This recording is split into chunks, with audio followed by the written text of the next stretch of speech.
पासून महिलांच्या सत्ता सहभागासाठी काम करतं। कारण कुठलाही प्रश्न असेल तर तो सत्तेशिवाय सुटू शकत नाही आणि सत्तेची चाबी हातात आली तर अनेक दारं विकासाची उघडता येतात। हे उद्देश डोळ्यासमोर ठेवून जे 50% आरक्षणाअंतर्गत जे आता महिला पहिले 33% होते, आता 50% आणि ह्या 50% आरक्षणाअंतर्गत चुलीपासून डायरेक्ट सत्तेमध्ये महिला आल्या आणि मग परत असं नको की बा देऊन तर पाहिलं होतं यांना 50% आरक्षण, यांना काही कळतच नाही।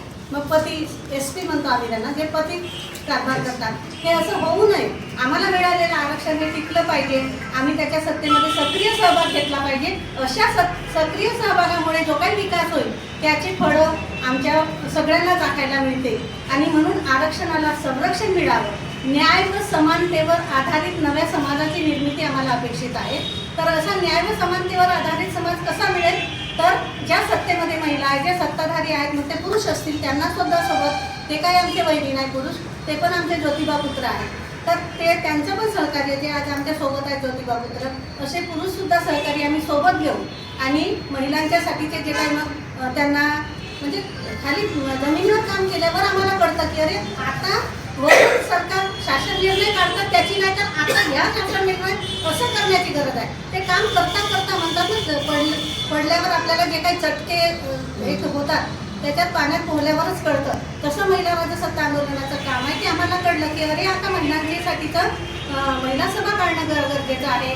महिलांसाठीचं प्राथमिक लेवलवर गेल्याबरोबर 6 महिन्यात प्रशिक्षण मिळणं गरजेचं आहे। कशाला प्रोसिडिंग म्हणतात, कशाला प्रोसिडिंग बंद म्हणतात, नमुना एक जो अंदाजपत्रक आहे ते काय आहे, म्हणजे पंचायतची पंचायत होऊ नये, ती एकतर चुलीपासून एकदम थेट त्याच्यात आली तर हे हिला कसं मजबूत करता येईल, सरपंचाला कसं, सत्तेत असणाऱ्या महिलांना कसं मजबूत करता येईल, याच्यासाठी आम्ही मग तो कोर्सेस चालवतो किंवा मग त्यानंतर आताच मी म्हटलं ना आरक्षणाला संरक्षण, हिच्या पाठीशी गावातल्या महिला असाव्या म्हणून शाखा बांधणी पण करतो आम्ही, म्हणजे त्या महिला ग्रामसभेत येतील आणि हिचा आणि त्याचा ताळमेळ कसा जुळू नये आणि एकतर संविधानाच्या अंतर्गत आम्हाला जो काही अधिकार मिळालेला आहे 243 कलम जे आहे त्या अनुषंगाने जे काही पंचायत राज त्याच्यामध्ये अंतर्भूत केला आहे तो चांगल्या पद्धतीने आम्ही करू शकतो। आम्ही घर चांगलं चालवू शकतो, कुटुंब चांगलं चालवू शकतो, तर नक्की गावाचा कारभार चांगल्या पद्धतीने करूच शकतो। तर त्याच्यासाठी आम्ही तुला निवड वाऱ्यावर सोडत नाही, तर महिला राजसत्ता आंदोलन हे सगळं करण्याचं काम करतो। हे करत करत आम्हाला अनेक मुद्दे जाणवतात, अनेक प्रश्न भेडसावतात। मग हे प्रश्न भेडसावतात तर हे सोडवायचे कसे, तर हे सोडवण्यासाठीचं मग ज्यांचं पोट दुखतं किंवा ज्याची तब्येत खराब आहे त्यांनी ओवा खावा, मग यांना सोबत घेऊ तो प्रश्न गावाचा कसा सोडवता येईल, तो प्रश्न सुटला तर त्याची चांगली फळं गावात लोकांना कशी साधता येतील हे करण्याचं काम आम्ही करतो। हेच प्रश्न नाही तर आता तुम्ही म्हटलं म्हणून म्हणजे काम करताना ग्रामपंचायतमध्ये मी 20 वर्ष ग्रामपंचायती सदस्य होती। आता पूर्वी तसं नव्हतं, पण आता मी एकदम 2017 मध्ये निवडून गेलो तर ते मला एक नवीन प्रकरण कळलं की गेल्याबरोबर आमची प्रोसिडिंगला सही घेतल्या जाते, आले की तुम्ही प्रोसिडिंगला सही करा, म्हणजे कोऱ्या चेकवर सही केल्यासारखं होतं। आता त्याच्यावर सुद्धा एक काम करणं गरजेचं आहे की ती सुद्धा खरंच पत्रकार परिषद घ्यावी लागेल। मी आता सकाळचे पत्रकार जे होते त्यांना ते व्यथा सांगितली तर ते म्हणाले तो नियम मला आधी द्या 2014चा की तुमची गेल्याबरोबर प्रोसिडिंगला सही घेतली जाते, म्हटलं हो घेतली जाते आणि मग तो ग्रामसेवक प्रोसिडिंग महिना लिहत नाही काय, हे रिअल फॅक्ट आहे, पूर्ण महाराष्ट्राची रिअल फॅक्ट आहे। तो महिना लिहत नाही, पुढची मासिक सभा येऊन जाते तर त्याची प्रोसिडिंग पूर्ण होत नाही। मला हे सांगा आता मी अर्ध्या तासाच्या आधी काय बोललो हे माझ्या लक्षात राहत नाही, तर मी मासिक सभेतून घरी गेला पुढच्या मिटिंगला येईपर्यंत माझ्या काय लक्षात राहील जर तो लिहायला राहील तर म्हणून म्हणजे तिथेच मग हे हँडल कोण करतं, हे हँडल ग्रामविकास विकास अधिकारी करतात। पण शासनाचं चुकतं ना, शासनाने हा नवीन नियम 14 पासून आणला ना, त्याच्यात सुद्धा धोरणात्मक बदल करणं गरजेचं आहे, म्हणजे आम्ही त्याच्यात पोहतो तेव्हा आम्हाला कळतं की अरे आता याच्यात म्हणजे सर्वस्वी अधिकार तुम्हाला मिळाला पाहिजे, तुम्ही करायला पाहिजे। हा नाही, त्याच्यात शासन जे निर्णय काढतात ते कधी कधी चुकीचे पण शासन निर्णय असतात, त्याची झड आम्हाला खाली इतकं म्हणजे वाईट पद्धतीनं पोहोचतं की ग्रामसेवक लोक शेवटी ते सरकारी नोकर आहे ते कायद्यावर बोट ठेवतात की नाही आता 14 पासून आलं तुम्ही आता शासन निर्णय बदल झाला, हो तुम्ही शासन निर्णयावर बोट ठेवता पण त्याच्यात ते लिहिलं की मग नोटीस बोर्डला लावा, तर ते करत नाही। म्हणजे पंचायत खूप काही म्हणजे शिकण्यासारखं आहे या पंचायतमध्ये की महिलांना ते काही राजकीय डावपेच पण आहे ते कळत नाही।